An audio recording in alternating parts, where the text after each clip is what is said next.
Hello, John. You have quite many fans in Russia, and the first question is, how is it possible to be so freaking strong? I think a lot of it is genetics, to be honest. Um, I did start lifting at a very early age. I was only 10 years old when I got a weight set for my birthday, and then been lifting pretty consistently ever since. I don't think I've taken more than like a week off since then. But the biggest thing is definitely genetics in that sense, where um, I was always very strong for my size. Do you remember the first time you discovered that you have some strong strength inside? I did uh, some lifting in high school for American football in the off season, and I was definitely pound for pound the strongest in my school. It wasn't until I did my first powerlifting meet when I was 20 that I totaled 1482, which like now isn't crazy impressive, but at the time I looked it up and I would have taken like second or third at nationals that year.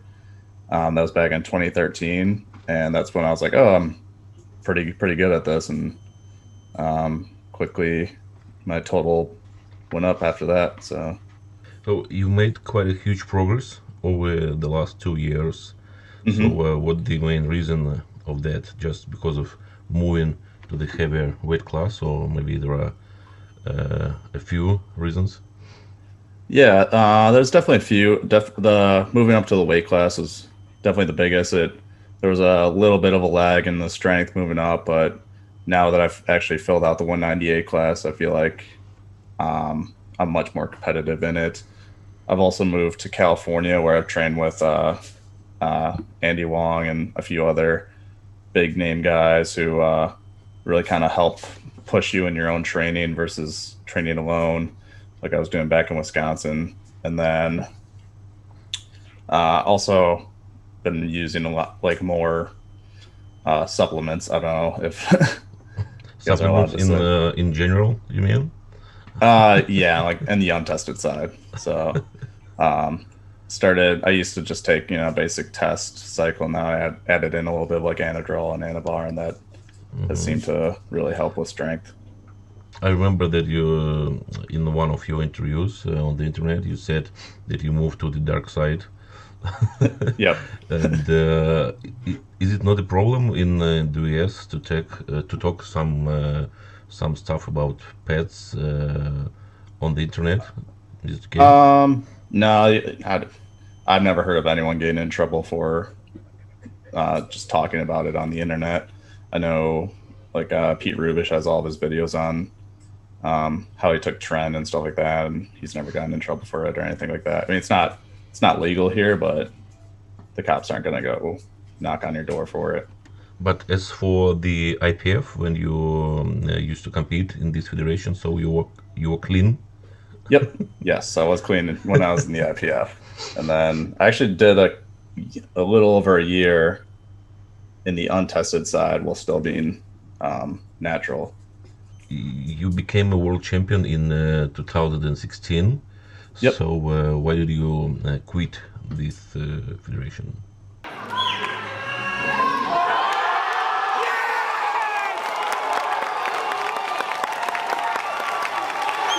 So I always kind of knew I wanted to not stay in the IPF. I wanted to be able to beat everyone in the 181 weight class, not just the guys in the IPF. I wanted to beat the guys that were in the USPA, IPL, WRPF, all those federations. And once I was got my championship in the IPF, I figured, what more could I do? Just keep winning it year after year, and I don't know. That sounded kind of boring. I'd rather try and challenge myself. As far as I remember, you beat Brad Gibbs, so hmm he took the second place, and it happened with him over and over again. So, what can I say about this guy? Do you have a good relations with him afterwards? we were rivals, but never like in a hateful way. It's definitely one of those like friendly rivalries where We respected each other's strength, and like if he asked me, like, if he told me he was coming to California and wanted to lift with me, I'd tell him I'd be down for it, obviously. Um, but we don't like talk often.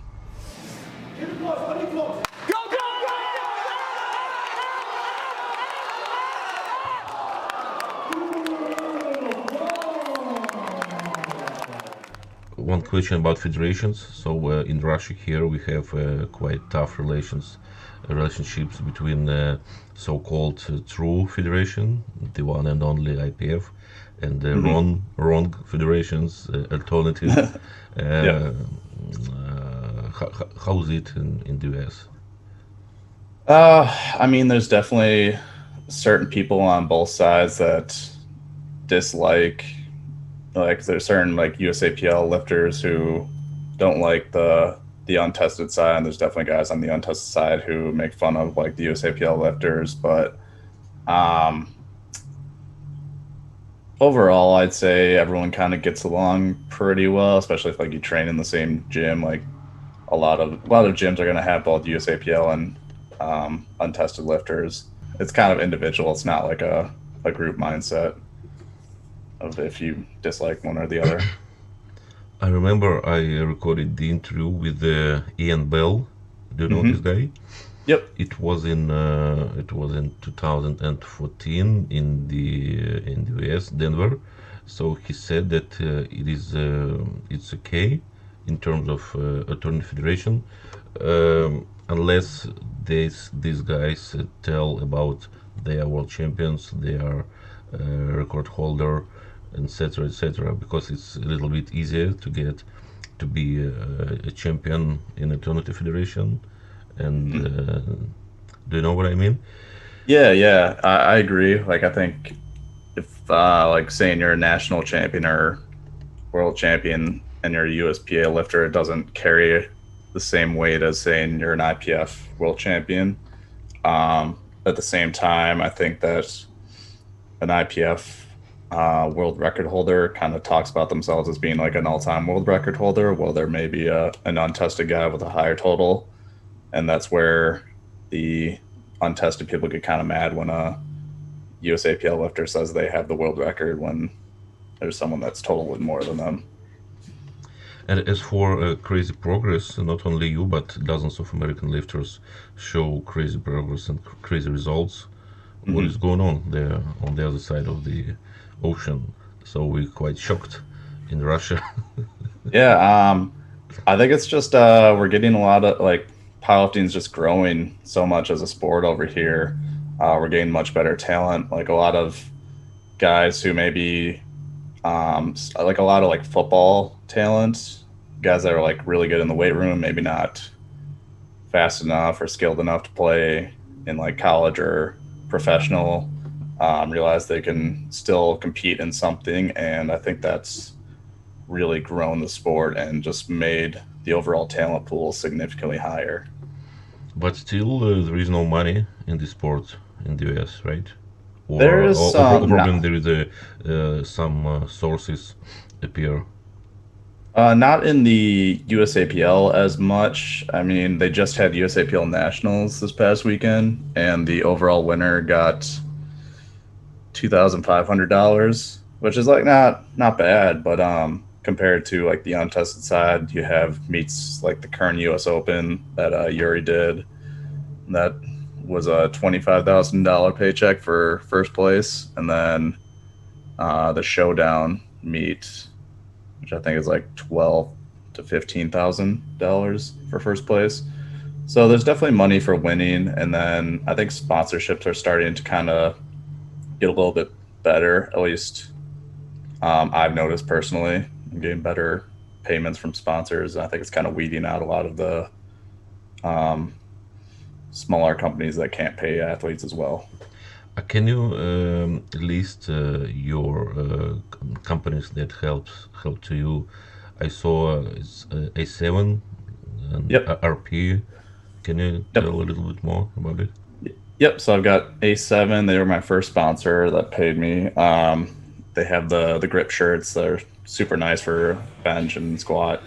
not let the bar slip. I like them especially for bench, for travel too, because you don't know how good of a bench you're going to get, and it really makes if you know how to get tight on a bench, being able to really drive your shoulders in makes a significant difference.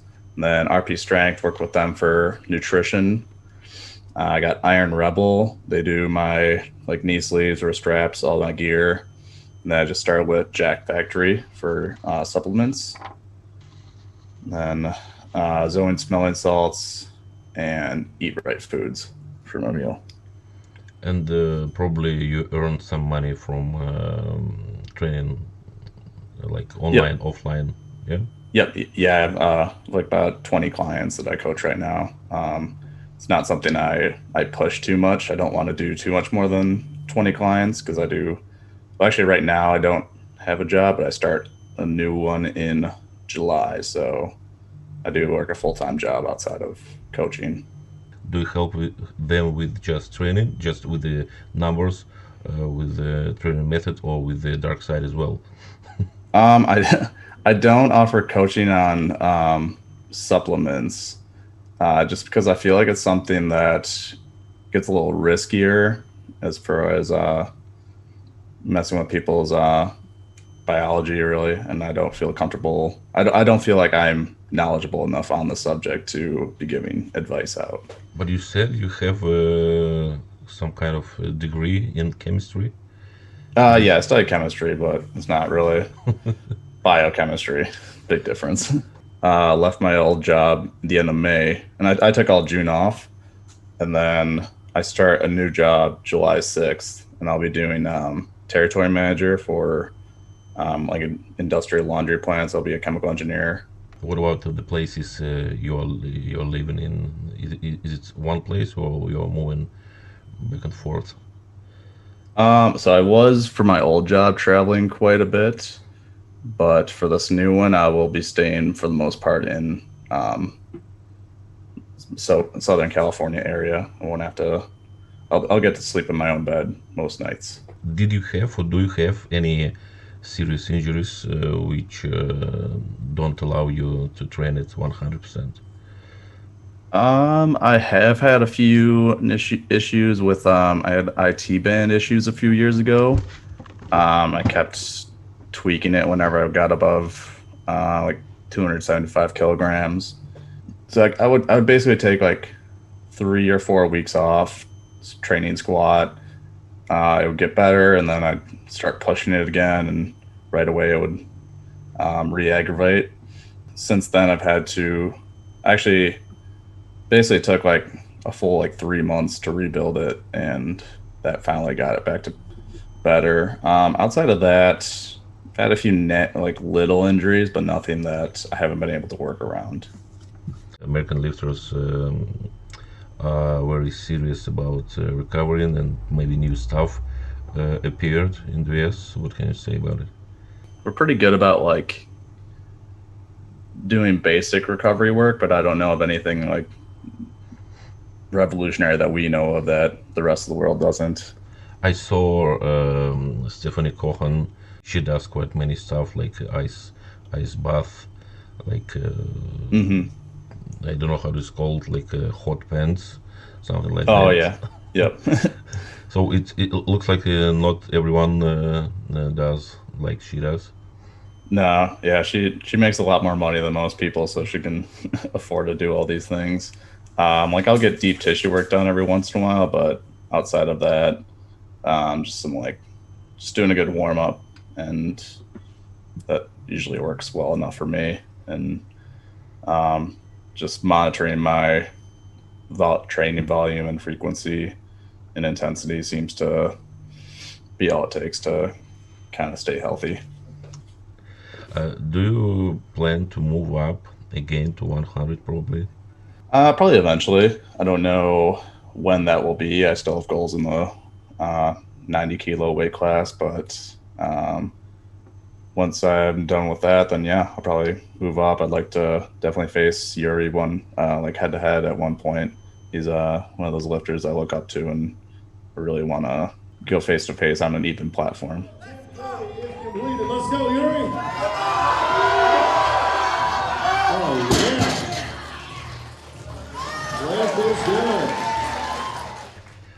You competed the last time in April, right? There was weigh in one day before. Hmm. Is it right? Yep. Uh, can you tell me how much you were on the platform? How much did you gain during Um, one day? I was probably back up to around 98 kilograms that day. 98. Yeah. So we are able About, to gain 8 kilograms. yeah, correct. You said me in kilogram in a metric system, but usually you use imperial system. Isn't it boring to use two systems, or you just get used to it? So I train in kilos for the most part. And then I've kind of gotten used to it just because I used to always, like on Instagram, I used to always put my numbers in pounds. And I had a few like international lifters be like, hey, can you put in kilos? So I've basically been doing that for the last, uh, I don't know, like 4 or 5 years. So I'm pretty good at knowing the conversions for the most part at this point. So it's not really too bad. So your bench press it's quite enormous. Is it your Mhm. strongest movement since you have started powerlifting, or you have improved it just recently? I would say when I was in the IPF, my squat was definitely my best movement, and then when I made the switch over to untested, um, bench kind of took over. I'd say I'm pretty balanced at all three, but bench is definitely at this point in my career my best movement compared to my competition. Maybe you did something that you haven't done before with bench press, probably some kind of training stuff or changing your technique. What made the progress for the bench press? Honestly, I think it's a lot to do with the supplements, is because of just and moving up the weight class for bench press, just adding more mass to my upper body, especially because when I get back on cycle, I feel like I carry a lot more weight in my upper body, and that translates very well to my bench press. What is your height? I'm 5'9" I don't know. I think that's like 169 centimeters. I saw quite often on your Instagram the huge Asian guy. So Yep. is it your coach? No, so I do my own programming. Andy, that huge Asian, is my training partner. We will bounce like training ideas off of each other. We'll say like, oh, like I noticed, this movement's looking a little like iffy. Maybe switch it up for this movement. But for the most part, I do my own coaching. Is it correct if I tell you that your system is combined from several principles from several programs, or you just created your own program? No, it's definitely a combination of multiple different training programs. I mean, I got a little bit of like undulated wave periodization, kind of max effort. Cube And method. yeah, a little bit of a cube method too. I mean, I've tried out many different programs early in my career, and I just kind of took what worked from that specific program and applied it to what my training is now. You never tried Shiko method? I did. My off season training's kind of Shaco based, not quite as high in frequency, but still kind of a similar concept. Like my bench programs, very much like the small love.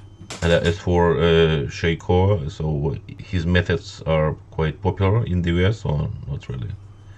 Yeah, I think it's kind of died down a little bit. I noticed maybe in like 2014 through maybe like 2019, they were very, very popular.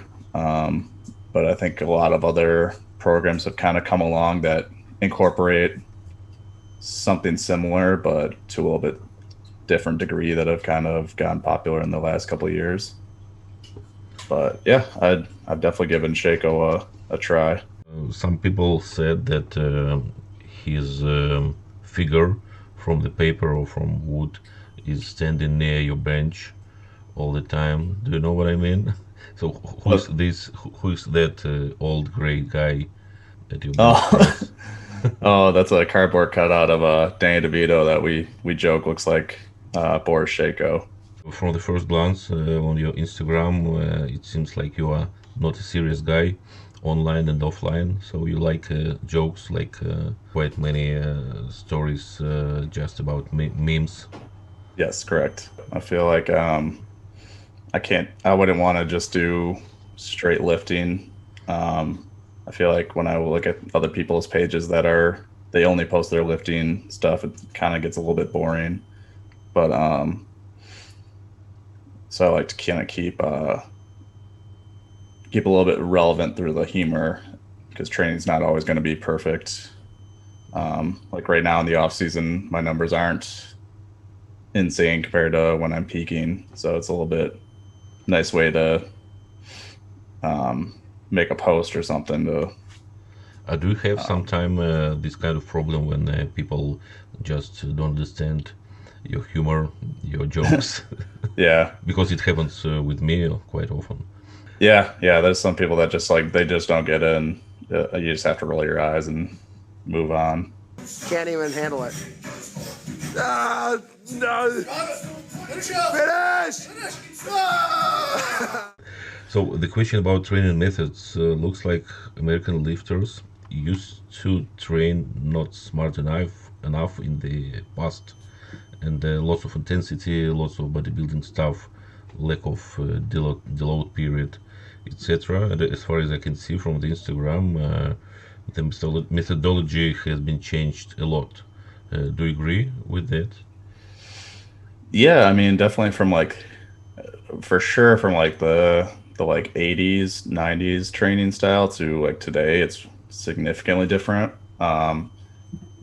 Like back then, it seemed like a lot of people did maybe like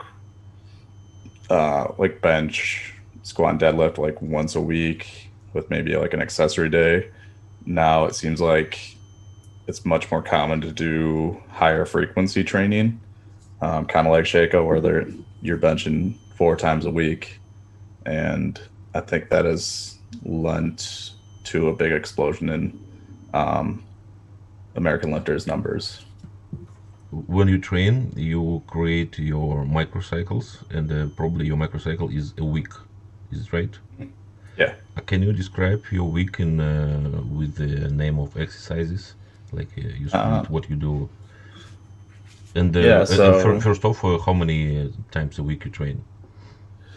So I usually try for 5, but sometimes work kind of gets in the way, and I'll be able to do 4 days a week.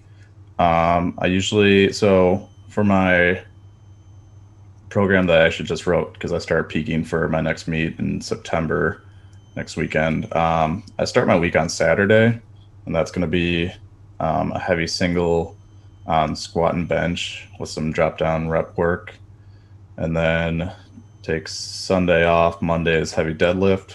Same thing, a single with some drop down work. Um, Tuesday, then I hit like a rep bench day. Wednesday is rep squat and deadlift, and then Thursday or Friday I'll hit just a very light squat bench deadlift, like 40% for a couple singles or something like that, just to kind of get blood flow and do a little bit of work.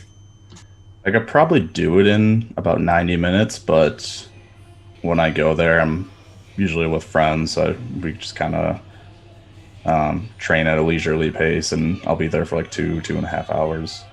If I'm training alone, I could probably do it in 90 minutes, but and that wouldn't be too rushed either. Yeah. But if I'm with friends, I'll kind of go a little bit slower. I watched the interview on YouTube.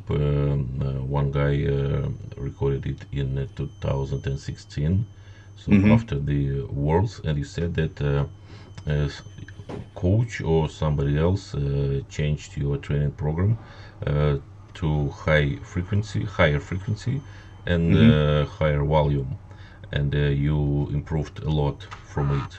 Can you tell a little Correct. bit more about it? Yeah, I'm trying to think if that would have been. I've worked with 2 coaches in my training career. The first was Jason Manikoff. He did just my bench programming, and before then, the most I'd done is 2 bench days a week, and he got me up to 3, and that really carried over well to my bench. And then after him, I started working with Joey Franzo, Joey Flex, and he got me going on 3 days of squat a week. And so before then, I'd been dealing with a lot of knee tendonitis, and once I started doing the higher frequency, little bit less intensity and more volume, it seemed to improve my knee pain. And then, yeah, since then, I've kind of combined both of their training methodologies for my own training. And as for your technique, so in 3 lifts, do you like the technique in each lift? Your technique? I like what I do personally. I mean, if I could pull more sumo, I would pull sumo, but um, simply I'm just stronger conventional, so I stick Have to you ever that. tried sumo style? I have, but I just know I can't get into. I don't have the hip flexibility for it, and I just feel like my joints, like um Or maybe the some socket. some laziness to do some stretching for sumo? Yeah, I don't know. I've tried it and I can't get into a good position with it. Same with low bar squat. It just feels uncomfortable, and I feel stronger with a high bar. And your squat looks a little bit, how to say, not to be rude, No, yeah, it's a little uncomfortable. bit shaky. Yeah. So It's probably it's because of your long femur. hmm Yeah, you need to hide this femur, and that's why it's a little bit shaky, and you move your knees forward. So hmm because of long femur, what? How can you describe your squat? And is it a problem for you or just for me because I am from the other side of the ocean? Um, so I think part of it was it's gotten a lot better in the recent training. Last year I did sprain my MCL, just a ligament in my knee, and I think that kind of lent to a little bit of shakiness. I just wasn't able to train it as frequently between that and my IT band issues. It just seemed to be that I wasn't able to train squat as consistently as I wish I could have. And I feel like now that I've gotten both those issues cleared up, my squat training has gotten a lot more consistent. But yeah, I think a lot of it has to do with like the structure of my hips not allowing me to squat with better base, and I don't know. It hasn't really affected my strength at all. Is it true that you have some kind of secret chat of strongest people in the world? Chat in the WhatsApp? Yeah, yeah. Yeah. We have a chat with all the guys that were invited to, or a bunch of the guys that were supposed to do the showdown meet last year. So it's like there's a lot of we joke about some of the other people in the powerlifting community that aren't really in it, but otherwise it's a good time. So, did you try other kind of sports before powerlifting? If so, were you quite good at it? So I played football and I did wrestling in high school. I was okay. I wasn't elite by any means, but I could play pretty well. But I always enjoyed the weight room more than practicing for either of those sports. As for training, do you like just doing main movement, basic movements, or you pay attention to accessories as well? I definitely focus on the made movements. I'd say like 80% of my Hmm. training is based on the main movements. The other 20%, I don't really necessarily program for my accessories. I just kind of do them as um, I go by feel on those. I pick like the movements that like if I feel like my back is kind of lagging, then I'll add more back movement in, but otherwise I kind of go with the flow on accessories. I surf on the internet and found your YouTube channel. So why Hmm. don't you upload for a while videos? So you just focused on Instagram and that's enough for you. Yeah, it's just a lot easier. I've actually thought about getting back onto YouTube and doing more videos. I still do them with Iron Rebel. If you check out their YouTube channel, we do. Andy and I have done a few videos, but Instagram's just significantly easier to do. Well, as far as I know, it's quite easy in the US earn money on YouTube. So probably it could be a quite nice source of additional money. You have to be like kind of a bigger channel to really make good money on YouTube to make it, or for me to feel like it would be worth it. But um, it could be a potential thing that I'll do in the future. I just don't know when. So the question about your appearance, so your clothes, it's quite Mhm. bright and splashy. Yeah, Do you have a separate person who helps you, or it's just your choice? it's just my choice. I wish I had someone to tell me how to dress, but I'll go on random websites and see what I buy pretty quickly. Whatever like catches my eye, I'll buy it. And what do you have in mind when you buy it? So just I want to look cool, or I just want to shock people. Yeah, I guess it's just like It's funny. look cool. Yeah, it'll be a little bit funny. Just be different, I guess. I don't want to dress like everyone else. But I think that wearing a cap on your head, it's not comfortable to squat with the cap, or you're okay with it. You get used to it. Yeah, I'm used to it at this point. I think a lot of Americans wear them like that, so It's it's not not a it's not because you're getting unhairy yeah a and little you bit. want to hide. Well, I mean that's part of it. I don't like my own hair. Like my dad, I'm definitely gonna go bald in the next probably 10 years or so. So, um, Uh, but that's just genetics. if we compare your training method with the other guys' methods, so what makes your workouts different from others? Whereas some people may go in with the idea of like, okay, I'm gonna hit 3 sets of six at like RP six. I go in kind of with a weight in mind and maybe like a set and RPE. So I go in like think like okay, I'll hit like 400 or I'll hit like 200 kilograms and I'll do it for a couple sets at RP seven. And maybe that's like only 5 reps or something, or I'll get to like the fifth rep and I'll be like, all right, that feels like an RP seven, and then I'll rack it. And I think that's kind of different from a lot of people.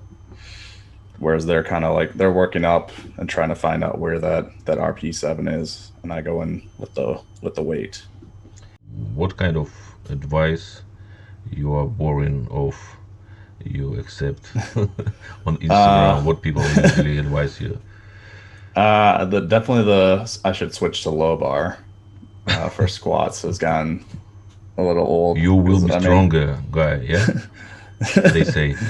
that's what everyone says. But I mean I've given it a try and it just didn't work. It killed my shoulders for bench and just felt uncomfortable. But you accept quite many messages just in general. What people usually ask you or tell you. Yeah. Most common questions are how tall I am. I think that's the biggest one. Uh, that's a lot of like non-powerlifters will talk about how I shouldn't arch on the bench. Other than that, I think because I do squat like high bar and pull conventional, and I have like a pretty like narrow grip for bench, I don't get too much criticism from the non-powerlifting community, which I think is pretty nice compared to someone like I don't know if you know like Sean Noriega, who was a very significant arch, like 2 inch range of motion bench, and he gets a lot of flack from people on the internet. And maybe some people just send you how to say kind of pictures and ask to have your pictures in exchange, if you know what I mean. Oh, yeah. Not too often. I usually don't open those ones, so I keep those ones on the. So some words about great muscles about worship, etc. I don't get too many of those, to be honest. I think I like kind of fall, like I'm not quite like hairy enough or big enough to be considered what that But community like that community would. What's that? it's sad that you don't have so many pictures like that. So Yeah, I don't know. you I don't put it. you're trying because you have nice clothes, but still. Yeah, what are you gonna do? Strange question, but still, do you know anything about Ray Williams? So why did he not detective on the platform like he used to? So I heard he got sick. I know he had COVID. That's why he didn't do nationals this past weekend. And then I don't know too much. I don't talk to him ever, so I don't know specific details. But I imagine that it was him just. I think he went to the doctor, and his doctor told me he had to lose weight, or else he was gonna have some health issues, and just losing the Hmm. weight made him drop in strength significantly. Oh, on your Instagram, I watch quite often. You like strongman exercises. They're just fun. I mean, like you said, the main lifts can get boring Mm. sometimes, and I feel like adding in strongman adds a little bit of fun to the training program, as well as I do feel like there is some carryover, especially like you said with like my squat being shaky. I think because like powerlifting or strongman movements are a little bit more like they're you have a lot more movement to them, so you kind of work the stabilizer muscles a lot better through those movements. Strongman sport isn't that as popular as powerlifting in the US. The top guys, so like Brian Shaw and like Eddie Hall, Thor, they're definitely more popular than powerlifting here, but like a 90 kilo powerlifter is going to be more popular than a 90 kilo strongman, I would say, for the most part. Hmm. Just because like the general public, they can relate to a bench press or a squat more than they can for like a log press or Atlas stone. The competition, which was in April, this competition shocked quite many people because this tiny little guy in 90 kilogram just almost lifted 1000 of kilogram.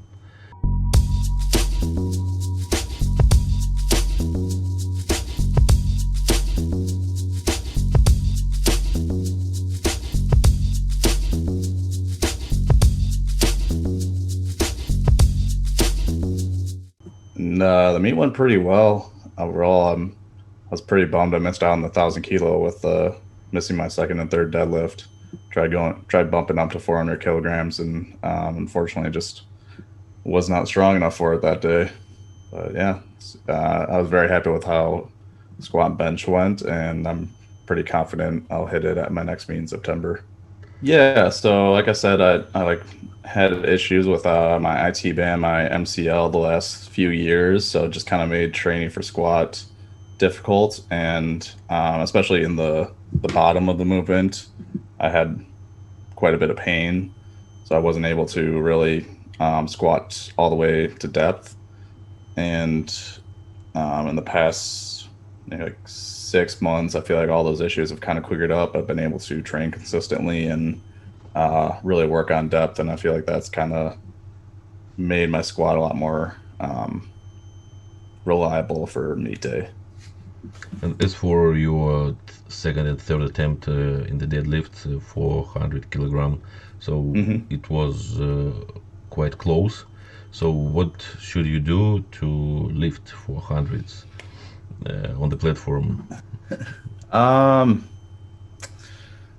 I mean, I don't think there's really anything different I have to change. I just have to keep doing what I did for the past meet, and I feel like it'll be there. Or hopefully, my squat and bench will go up to the point where I won't need to attempt 400 kilos to hit the thousand kilo barrier.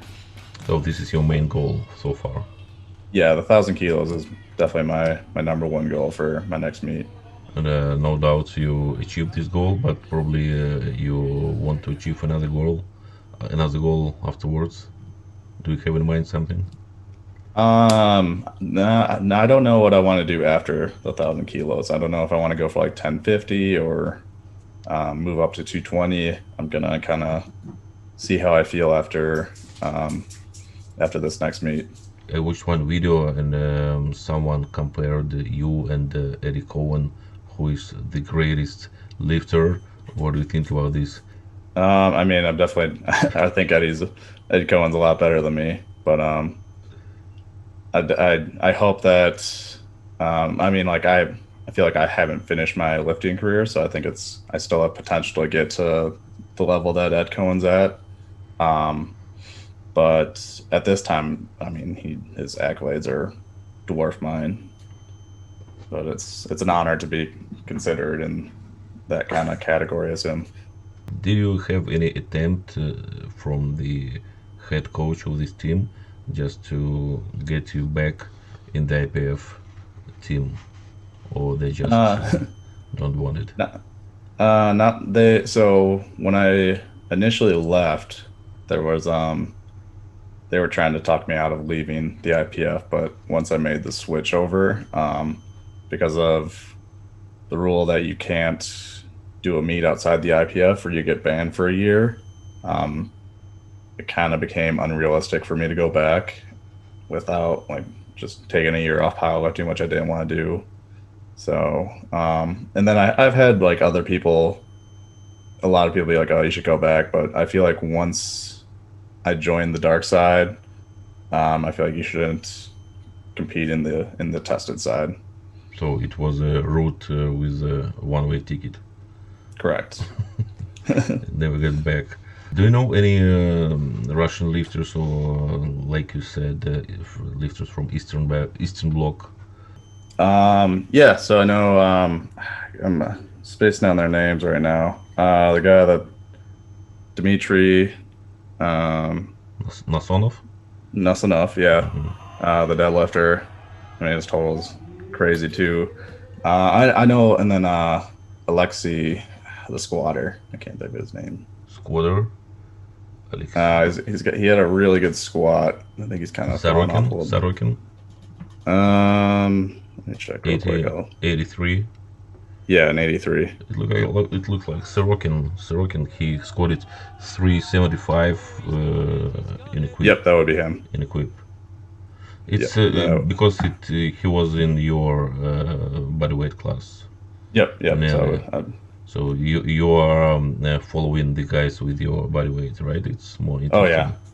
yeah, for sure. And like those are two guys that I would have liked to. I'd like to go against at some point. But I mean, obviously now they're Yeah, the weight but class below me. But unfortunately, Sorokin finished his career. But what about Yuri Belkin? Is he strong enough? oh yeah. A bit? Yeah, I definitely want to compete against you. I've been trying to set up like a competition between me and him at maybe like 97 kilograms, something where we're both right around that weight class. Because I think it'd be kind of harder for me to move up. Well, I'm not quite ready to move up to the 100 kilo weight class, and since he doesn't cut too much, I feel like coming down to like 97 would be a nice, or like 97 or like 95 kilos would be a nice balance between the two. Uh, But eventually, I'd like to compete against him in the 100 kilo weight class. do you think that Yuri Belkin has kind of issues he needs to fix from your side, from your glance, or he is Are you talking Mr. like Perfect? talking form wise? I think I think he has some of the most aesthetically pleasing lifts I've seen, like most dialed in form for any powerlifter. Like all of his, I'm jealous of how his squat looks. I'm like, God, I wish I could squat like that. But he has those short femurs. Yeah. By the way, does your dog understand that you are talking about powerlifting? He does not. I don't think he does. So you have just one dog or many? I have two. The other one's sleeping outside on the couch. I see that it's quite a doggy culture in the US, so people Oh like yeah. having dogs. Yep, for sure. What breed? So this one, his name is Frodo. He's an Australian Shepherd, and then the other one's Poncho. He's a pit bull. You look after them just on your own, or you have someone else to help? My girlfriend watches them too, so she's at work right now. But yeah, she helps take care of them. So probably 90% she takes care of them, and 10% of time you take care. Usually. No, it's kind of 50-50. So like Frodo, I got him. So when we were just starting dating, we were long distance, and I got Frodo first, and then she got Poncho. So I kind of take care of Frodo more, and she takes care of Poncho. Rude question. I don't know how to change its word about pets. You said it's SARMs, right? I've Yeah, used them in the yeah. past. Yep. So I just don't know too much about it. Just I heard this word quite often here in Russia as well. So hmm it's not like common testosterone. So the way it works, from my understanding, is that it's called selective androgen receptor modulators, and basically what it does, it's like a molecule that specifically only um, attaches to the receptor on muscle cells. So you kind of get the androgen effect that you would with testosterone, but you're not supposed to get the side effects. I would say they're definitely less effective than just taking straight testosterone or like something like Anadrol, Anavar. But Hmm. um, I don't know if at this point I would recommend them for someone. I think now that I've done both like test and SARMs, I think it's better to just do test. As far as I know, they have names, these SARMs, and hmm can you call them? Yeah, so I've used like Ostarine. That one worked pretty well. Uh, Ligandrol and S4. I did a stack of that, and that one worked pretty well. Those were the. Then I tried S23, and I didn't really care for that one as much. I kind of got some bad side effects from those. I have a few questions left, and we will finish. Just Okay. I'm quite interested about your nutrition plan. So I kind of eat. I focus mostly on my protein intake. As long as I get about 1 gram or 2.2 grams protein per kilogram body weight. Um, and then if I kind of eat carbs and fat as I'm hungry, it seems to balance out pretty well. And then I'll just try and get the carbs mostly around training time, and that works well for me. What kind of mistakes you see quite often, probably in your students' videos or on the internet, in terms of powerlifting? What can you advise to people which have these Uh, mistakes? I think a very common thing is um, lifters focusing too much on the little things. They don't worry about they won't try and get stronger until their like squat or bench is perfect form. And I think they don't realize that there's not really such a thing as perfect form. And Probably they think that the more complicated, the better. yes, yeah, exactly. They'll always ask for form advice, and it's like, hey man, like your form's it's good enough. Just keep training and get strong. Like you need to just get stronger at this point, rather than focus on, oh, my knee moved an inch to the side a little bit. Or at least in the powerlifting community, I feel like a lot of people have kind of weed through like the general fitness. There's definitely a lot of issues that I hate seeing. A lot of people don't understand nutrition very well, they'll like get on something like they'll say like keto diet, which is like no carbs, or yeah, keto is like no carbs is like the best training. It's like no, or that's like how you're gonna lose weight. It's um, just calorie restrictions. Am I right if I say that equipped lifting is not popular at all? And why is it? Yeah, so I would say equipped lifting has definitely been dying down, especially here in the U.S. Why? Like I went to USAPL Nationals this past weekend, and they combined the raw and the raw and the equipped nationals. And the equipped day there was barely anyone in the stands compared to the raw. Just because But raw lifting is easier to train? it's more accessible, so anyone can go in and squat, bench, or deadlift. They don't need just drop, or they don't need to pay hundreds of dollars for a squat suit. They don't need to have a specific coach teach them how to squat in a squat suit. But whereas raw, I mean, you can look up a video and figure out how to squat or bench pretty easily. By the way, I see more and more often that US lifters have quite good home gyms, like Mm-hmm. garage gyms. Is it? Yep. Did it happen just now, or it's quite common throughout decades? It's definitely picked up because of like the coronavirus and a lot of the gyms shutting down here. But like I think do you know the company Rogue? Yeah. Yeah, like I think them kind of becoming popular has helped make having a home gym a little bit more affordable.